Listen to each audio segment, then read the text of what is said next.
The Planning and Infrastructure Act, the Clean Energy Jobs Plan, the Solar Roadmap, and how we evolve measuring biodiversity net gain.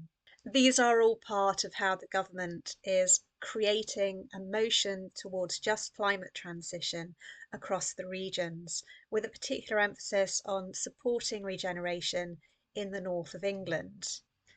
But as the road to solar expansion unfolds, some communities are anxious about the implications to the English landscape, particularly some groups of farmers, tenant farmers, and landowners. So, aside from speaking to some of the architects of this significant infrastructural change, I also spoke to campaigner George McManus, who is with Arrays East Riding against solar expansion, to find out more about his views and perspectives. Smaller local streams go under the normal planning processes associated with local authorities in England and Wales.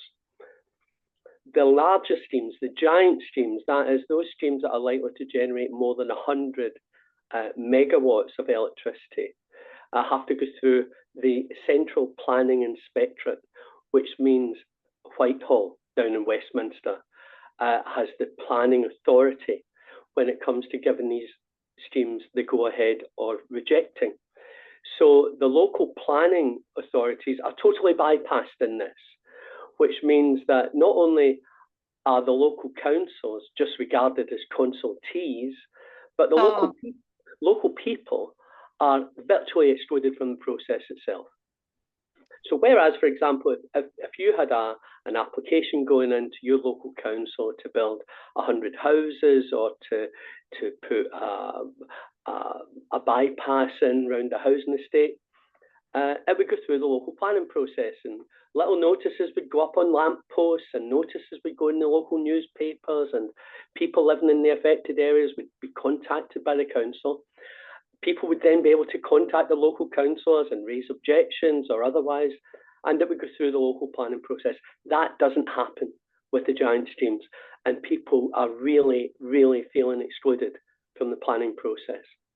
Is this something that's come with the new Planning and Infrastructure Act, or has this always been the case with the nationally significant projects? It's been enhanced with the 2025 Act, because the government was obviously trying to get through a whole range of infrastructure schemes. But it's based upon the 2008 National Infrastructure Act, which was introduced in Gordon Brown's time, with the primary aim of, wait for it, getting HS2 built in time. Now that went well, or some people might disagree. We think that legislation is being used as an excuse to push through developments that are extremely unpopular and that are totally inappropriate for the landscape that we're talking about. Yeah, so are the common objections across the different projects that you're protesting, do they tend to be agricultural, objections, or are they a mix of biodiversity, aesthetics? What are the main objections across the project? It's a variety of issues, Tamsin. Excuse me. It's people are very worried about the impact, the negative impact it could have on biodiversity and wildlife. People are very concerned about the loss of local amenities, bridle paths, footpaths, etc. People are very concerned because the industrial scale of these is such that the very character of the countryside that we're talking about is going to be impacted. The last time anything like this happened, and anything like this scale, was during the Second World War, where all over the east of England in particular, airfields were built for the war effort, which was understandable at the time, and the people rolled in, built all these massive airfields, many of which are now industrial estates, many of which have expanded into industrial estates. And the irony is that a lot of these airfields are lying empty at the moment, redundant, and would be ideal for solar farms if it weren't for the fact that these are more expensive to develop and they don't have the same interconnectivity with the national grid, because the national grid, due to drastic underinvestment in recent years, is simply not capable of accommodating the sort of solar farms that we have been recommending as alternatives, because we believe there are alternatives, albeit that from the developer's point of view, there may not be quite as much money to be made. And do you think there's a way of consulting on these alternatives? Have you joined any all-party parliamentary groups? Is there a route or a funnel in which you can put forward alternative ideas, do you think? Well, just like East Riding Against Solar Expansion is an umbrella group for a number of campaigns here in East Yorkshire, the United Kingdom Solar Alliance covers the whole country, and we work with the UKSA in order, as I say, to exchange good practice and to become aware of good case studies and how other countries, other parts of the country, are dealing with this distant planning inspectorate process to see where some have been more successful than others. But in February of last year, we had a parliamentary lobby where UK Solar Alliance came together down in Westminster, including ourselves, and we had about 20 MPs in one of the committee rooms, all of whom were from cross-party. All the main political parties were represented, as well as a number of the big streams, a number of the big campaigns from different parts of the country. The very nature, though, of these processes tends to emphasize why we have set up such umbrella groups, because so much of it is being done online, it's being done remotely. As I say, it's not easy for a load of us to get on the train and go down from East Yorkshire to Westminster every other week and say to one of the select committees or to lobby a few MPs and say, this is what we need. And it also underlines the fact that it's so difficult for the public to get involved in these processes, because once the initial statutory consultation period is passed, anyone expressing an interest in updates in these schemes finds that they are faced with a tsunami of information coming down the internet towards them, which is almost impossible for general members of the public to keep up with. And so that's why most of our activity tends to be online.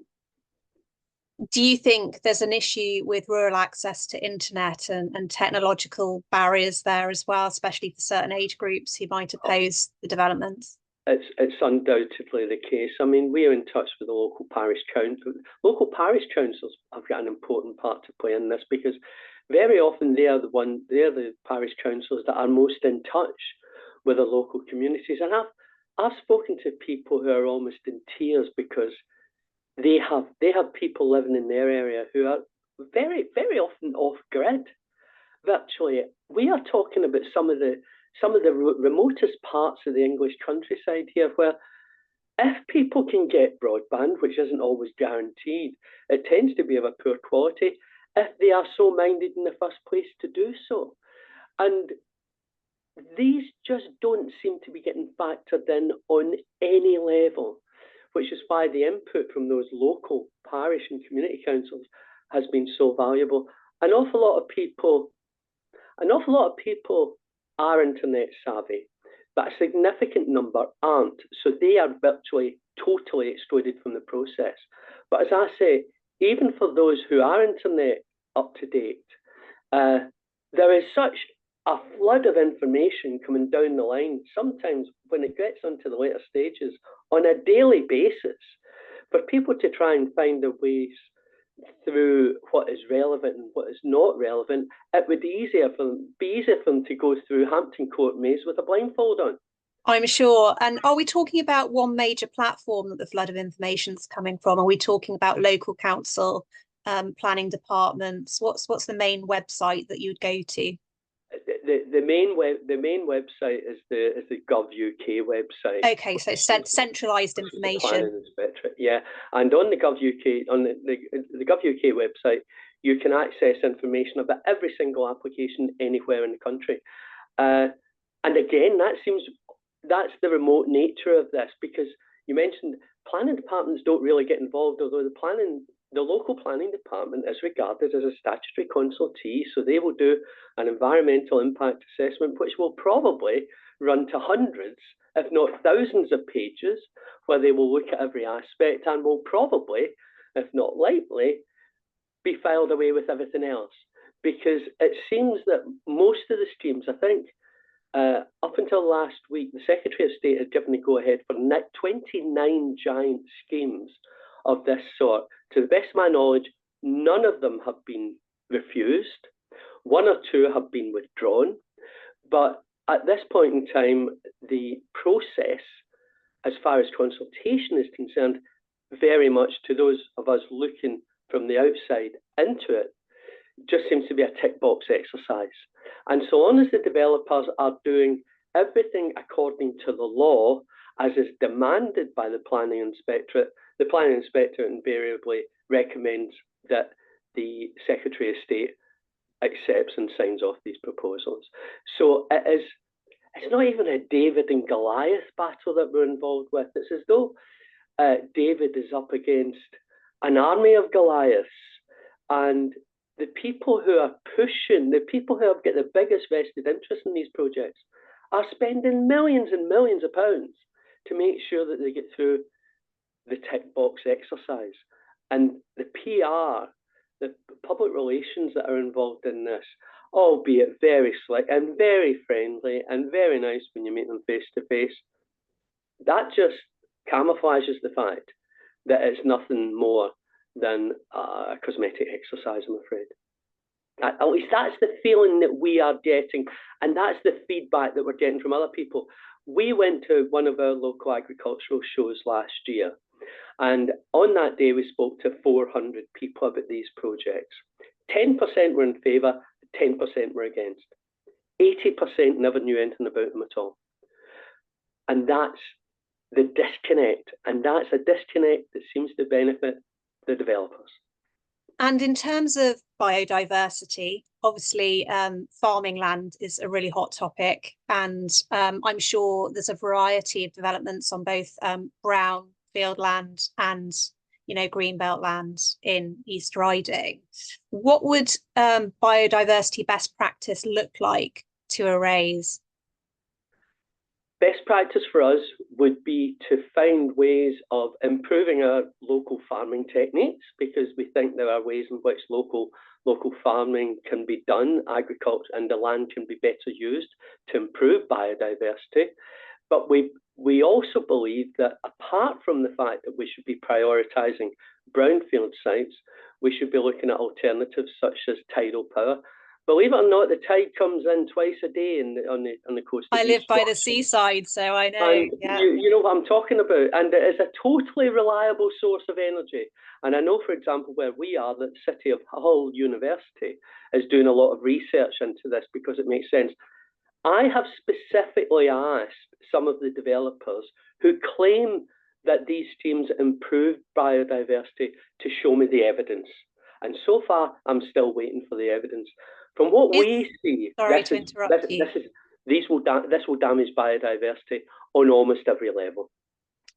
I know that many NGOs like the WWF, for instance, have sort of released documents of best practice for biodiversity on solar farms.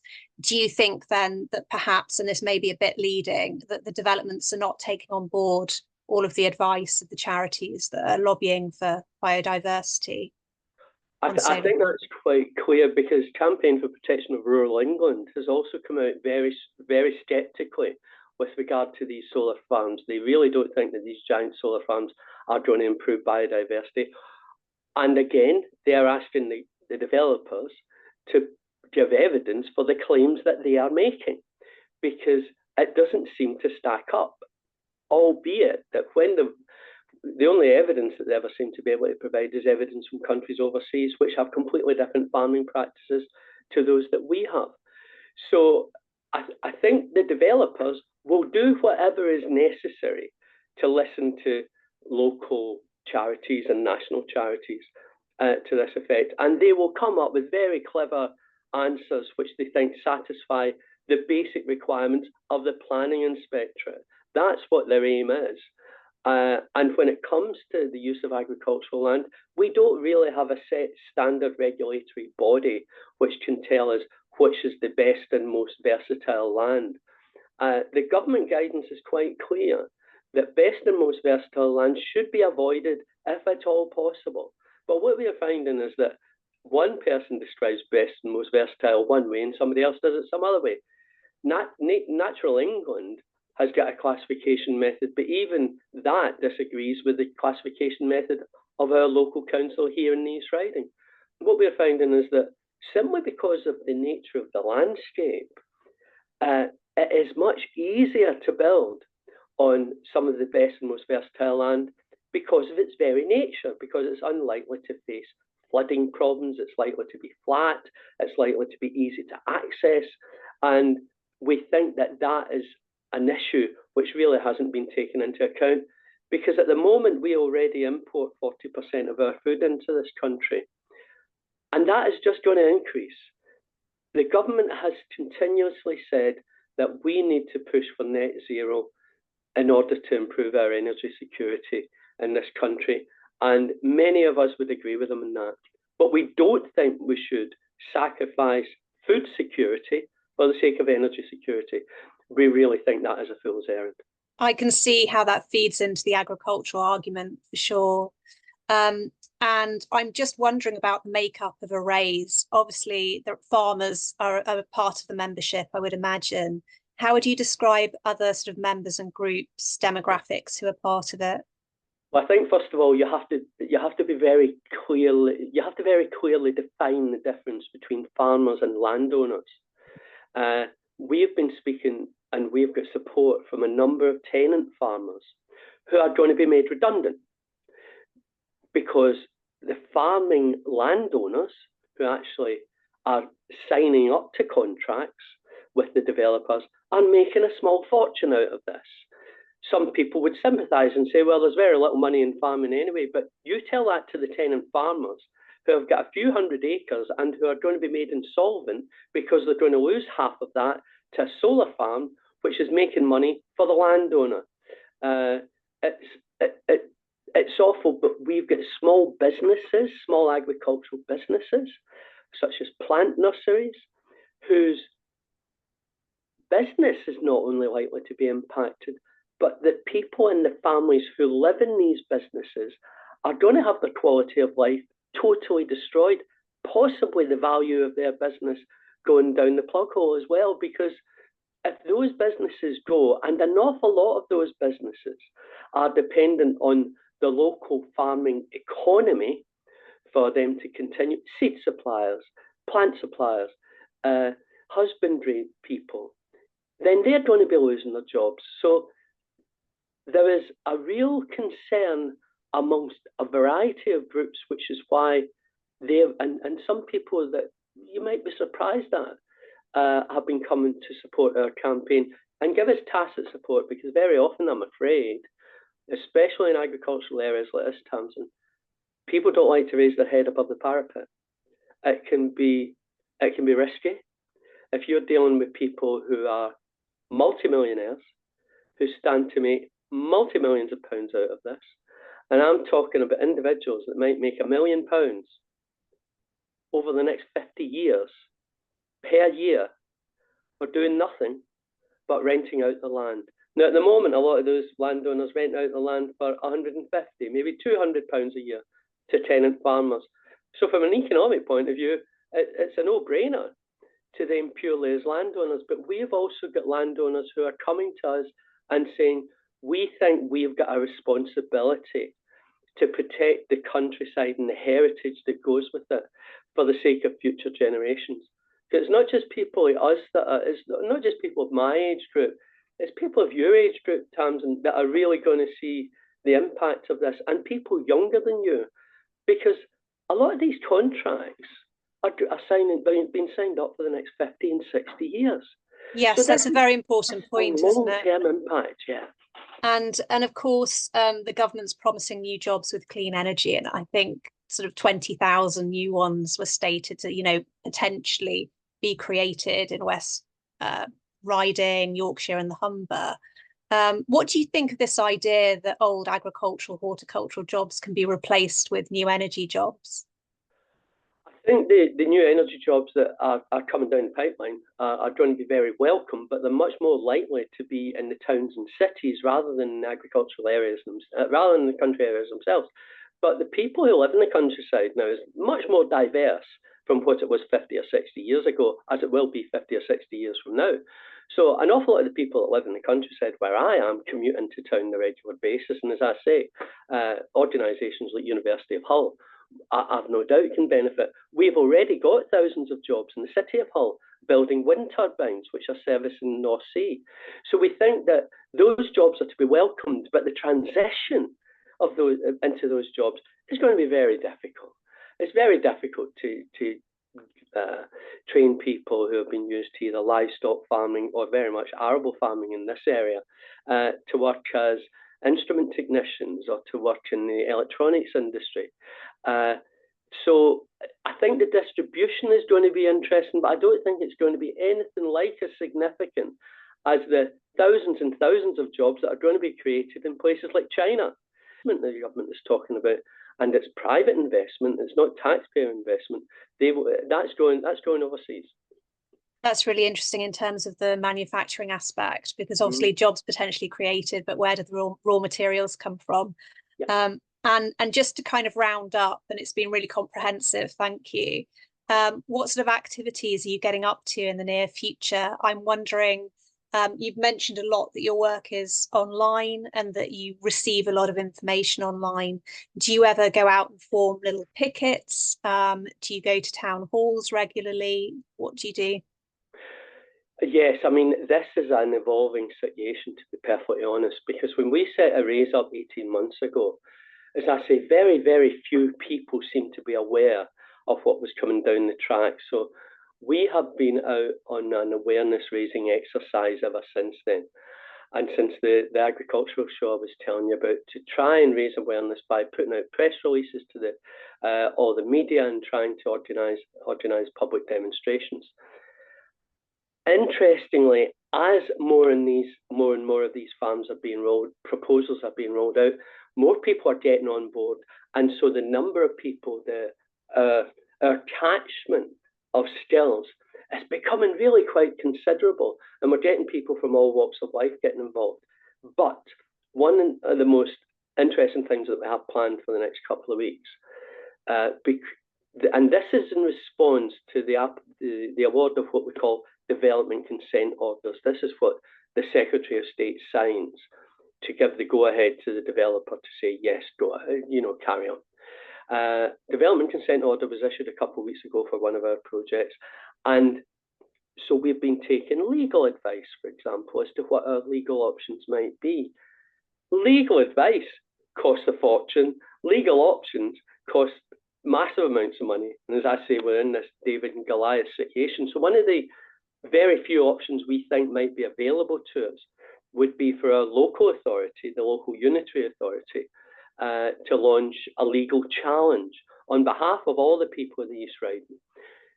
So in 2 weeks' time, I will be going to the council and I will be asking them to launch a legal challenge for the latest development consent order. And before that, we'll be getting demonstrators outside County Hall in Beverley on the 29th of July to highlight the fact that enough is enough. And things have been slipping through almost below the radar as far as most people are concerned. The media are on board and they are becoming more acutely aware of what's happening. But the reason we're out demonstrating outside County Hall is because we want to bring it to the attention of those County Hall councillors that there is actually something which they can do. Because when we started this campaign, we had to fight against the normal protocols for planning. Whenever you contact your local councillor about a planning issue, they'll nearly always say, I can't get involved because it's quasi-judicial. Not realising in this instance that it was totally out of their hands and that they could get involved. So we're bringing it to their attention on the 29th of July by demonstrating outside, and I'm sure there'll be more of those. Okay, George, I wish you lots of luck with that. Thanks.